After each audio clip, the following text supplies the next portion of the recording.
Hi hello ನಮಸ್ತೆ. ಎಲ್ಲರೂ ಹೇಗಿದ್ದೀರಾ? ಚೆನ್ನಾಗಿದ್ದೀರಾ ಅನ್ಕೊಂತೀನಿ. ಪಾಕಾಮೃತ ಚಾನಲ್ಗೆ ಸ್ವಾಗತ ಸುಸ್ವಾಗತ. ಎಲ್ಲರೂ ಹೇಗಿದ್ದೀರಾ? ಇವತ್ತು ನಾನು ಜಾಮೂನ್ ಹೇಗೆ ಮಾಡೋದು ನಾನು ತೋರಿಸ್ತೀನಿ. ಇದು ಎಮ್ಮಿ ತುಂಬ ಚೆನ್ನಾಗಿರುತ್ತೆ, ತುಂಬ ಹೆಲ್ತಿ ಫುಡ್ಡು, ಮಕ್ಕಳಿಗಂತೂ ತುಂಬ ಇಷ್ಟ ಆಗುತ್ತೆ. ನೋಡಿ, ಗುಲಾಬ್ ಜಾಮೂನ್ ಮಾಡೋದಕ್ಕೆ ಗುಲಾಬ್ ಜಾಮೂನ್ 12 ಗ್ರಾಮ್ಸ್ ತಗೊಂಡಿದ್ದೀನಿ ಪೌಡರು, ಮತ್ತು ತೇಲ್ಸಕ್ಕೆ ಎಣ್ಣೆ, ಏಲಕ್ಕಿ ಪೌಡರು, ಸಕ್ಕರೆ 200 ಗ್ರಾಮ್ ತಗೊಂಡಿದ್ದೀನಿ, ಹಾಲು 1 ಬೌಲ್ ಸಕ್ಕರೆ ತಗೊಂಡಿದ್ದೀವಲ್ಲ, ಅದಕ್ಕೆ ಒಂದು ಕಡಾಯಿ ಇಟ್ಕೊಂಡು ಅದಕ್ಕೆ 2 ಬೌಲಷ್ಟು ನೀರು ಹಾಕೋಣ. ಫಸ್ಟ್ ನೀರು ಚೆನ್ನಾಗಿ ಕುದೀತಾ ಇದೆ. ಇವಾಗ ಸಕ್ಕರೆ ಹಾಕೋಣ, ಯಾಕೆಂದ್ರೆ ಸಕ್ಕರೆ ನೀರು ಎಲ್ಲ ಚೆನ್ನಾಗಿ ಮಿಕ್ಸ್ ಆಗಲಿ ಅಂತ. ಇದು ನೋಡಿ ಕುದೀತಾ ಇದೆ.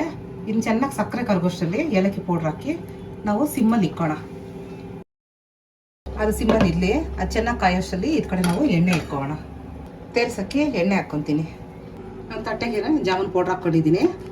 ಇವಾಗ ಆ ಎಣ್ಣೆ ಕಾಯೋಷ್ಟರಲ್ಲಿ ಜಾಮೂನ್ ಪೌಡ್ರಿಗೆ ಒಂದು ಅರ್ಧ ಸ್ಪೂನಷ್ಟು ತುಪ್ಪ ಹಾಕ್ಕೊತೀನಿ. ತುಪ್ಪ ಏನಕ್ಕೆ ಹಾಕ್ಕೊಳೋದಂದರೆ ಜಾಮೂನ್ ತುಂಬ ಸ್ಮೂತಾಗಿರುತ್ತೆ ತಿನ್ನೋಕ್ಕೆ ಅಂತ. ಈ ತುಪ್ಪನ ಚೆನ್ನಾಗೆಲ್ಲ ಫಸ್ಟ್ ಮಿಕ್ಸ್ ಮಾಡ್ಕೊಂಬಿಟ್ಟು ಆಮೇಲೆ ಹಾಲು ಹಾಕ್ಕೊಂಡು ಮಿಕ್ಸ್ ಮಾಡ್ಕೊಳ್ಳೋಣ.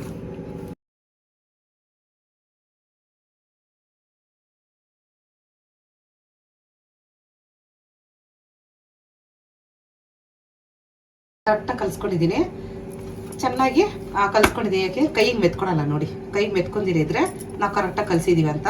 ಇದೂ ಅಷ್ಟೇ ನೋಡಿ, ಚಪಾತಿ ಹಿಟ್ಟಿಗೆ ಇನ್ನು ಸ್ವಲ್ಪ ಚೂರು ಅಷ್ಟೇ, ಜಾಸ್ತಿ ಗಟ್ಟಿಗಿಲ್ಲ, ಚೂರು ಗಟ್ಟಿಗಿದೆ. ಹಾಲು ಅರ್ಧ ಗ್ಲಾಸೇ ಆಗಿರೋದು, ಫುಲ್ಲೇನಾಗಿಲ್ಲ. ಇವಾಗ ಇದನ್ನು ಉಂಡೆ ಮಾಡ್ಕೊಳ್ಳೋಣ. ಉಂಡೆ ಕೂಡ ನೋಡಿ ಹಿಂಗೆ ಇಕ್ಕೊಂಡು ಸುಮ್ಮನೆ ಹಂಗೆ ಪ್ರೆಸ್ ಮಾಡಬೇಕಷ್ಟೇ. ನಾವು ಜಾಸ್ತಿ ಇಸ್ಕಿ ಮಾಡಬಾರ್ದು, ಯಾಕೆಂದರೆ ಅದರಲ್ಲಿ ದಿಂಡು ನಿಂತೋಗ್ಬಿಡುತ್ತೆ. ಜಾಮೂನ್ ಮಾಡಿದ್ಮೇಲೆ ದಿಂಡಿ ಇರುತ್ತೆ ಮಧ್ಯದಲ್ಲಿ, ತಿನ್ನಕ್ಕೆ ಚೆನ್ನಾಗಿರಲ್ಲ. ಅದಕ್ಕೆ ನೋಡಿ ಸುಮ್ಮನೆ ಹೆಂಗೆ ಇಕ್ಕೋಬೇಕು, ಹಿಂಗೆ ಅನ್ಬೇಕು. ಕ್ಷೀರ ನೋಡಿ ಆಗಿದೆ. ನಾವು ಯಾವಾಗಲೂ ಪಾಕ ತಗೋಬಾರ್ದು.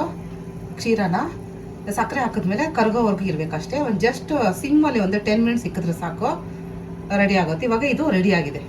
ನಾವು ಸಿಮ್ಮಲ್ಲಿ ಇಕ್ಕಿದ್ವಲ್ಲ, ಇಟ್ಟು ಕಲಿಸ್ಕೊಂಡಷ್ಟರಲ್ಲಿ ಎಣ್ಣೆ ನೋಡಿ ಗೋಲ್ಡನ್ ಬ್ರೌನ್ ಬಂದಿದೆ. ಇವಾಗ ಚೆನ್ನಾಗಿದೆ. ಇದನ್ನೆಲ್ಲ ತೆಗೆದು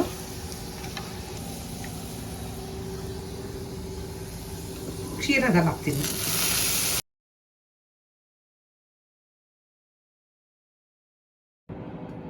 ಈಗೆಲ್ಲ ತೆಲ್ಸ್ಕೊಂಡಿದೀವಲ್ಲ ನೋಡಿ, ಎಲ್ಲ ಹಾಕಿದ್ಮೇಲೆ ಒಂದ್ಸತಿ ನಾವು ಸೀದಾ ಇರೋದನ್ನ ರಿವರ್ಸ್ ಮಾಡ್ಕೊಂಡ್ರೆ ಕೆಳಗಿದ್ದು ಮೇಲಕ್ಕೆ ಕೆಳಗೆ ಬರುತ್ತೆ.